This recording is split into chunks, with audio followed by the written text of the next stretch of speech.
Give it up for Mike the dentist. Mike.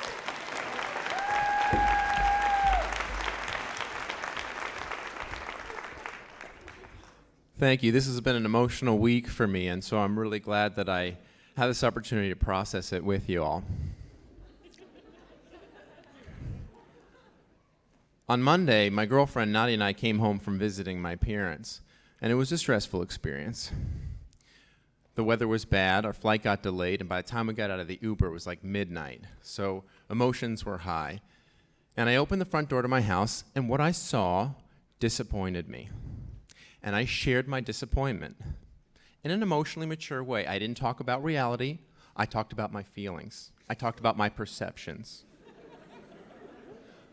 I used I statements because I am a sensitive New Age gentleman.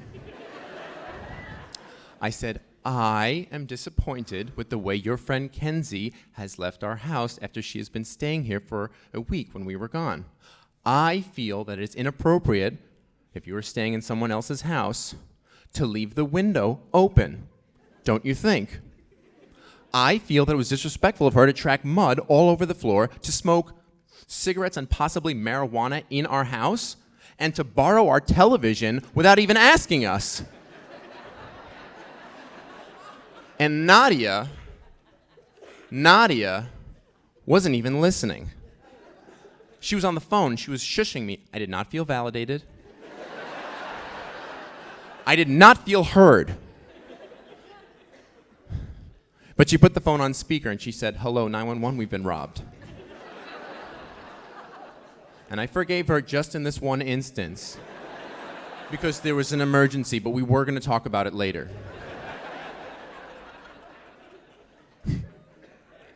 So I heard the 911 operator, and they said, it's not safe to be in the house. There could still be one of the robbers in your residence. Do you have a vehicle in which you can wait for the police to come? I think that would be safest. And we said, yes.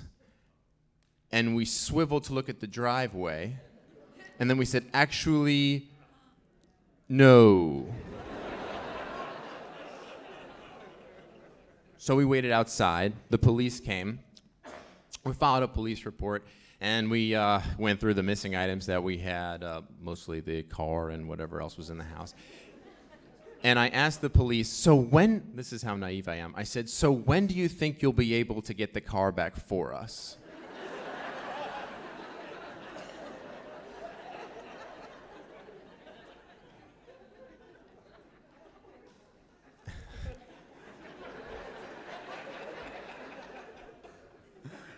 You all are laughing, but not as hard as the police were laughing.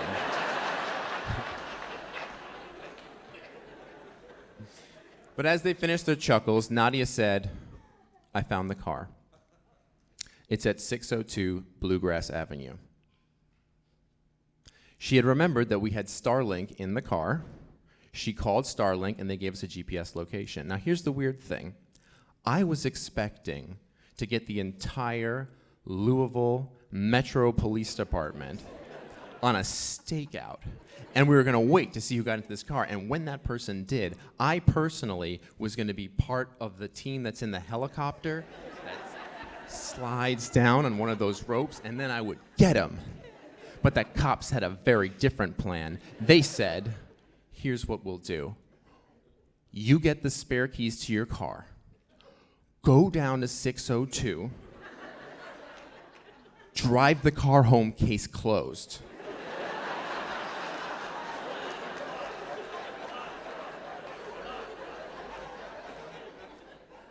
They didn't even want to dust for prints.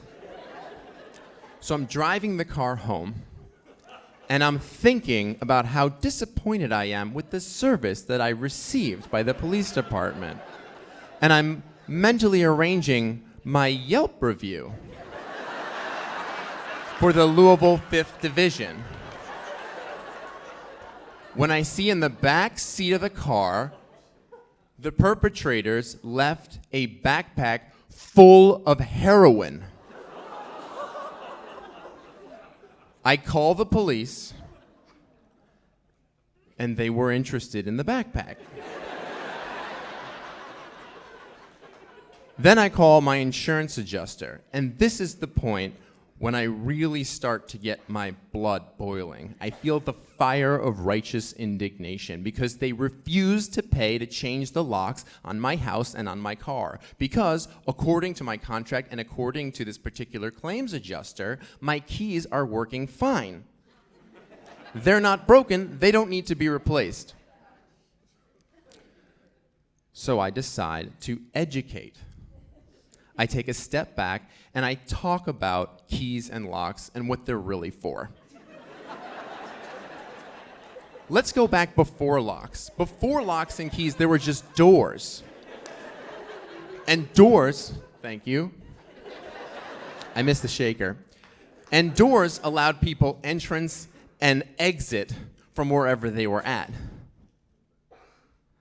Keys and locks were invented only after doors by scientists who wanted to ensure that just one person uniquely had access to that particular location. So as you can see, my keys are functioning as well for me as they are for the potential heroin addict who wants the heroin that he left in my car.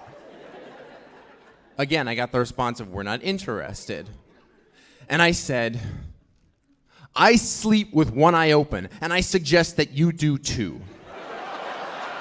Because I can't make you do the right thing, but I can make you regret that you didn't."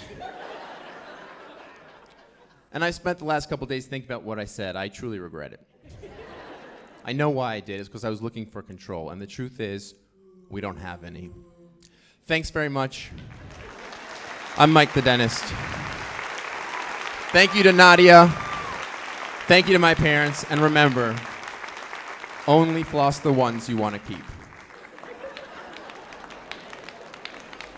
Mike the dentist. Thank you, Mike.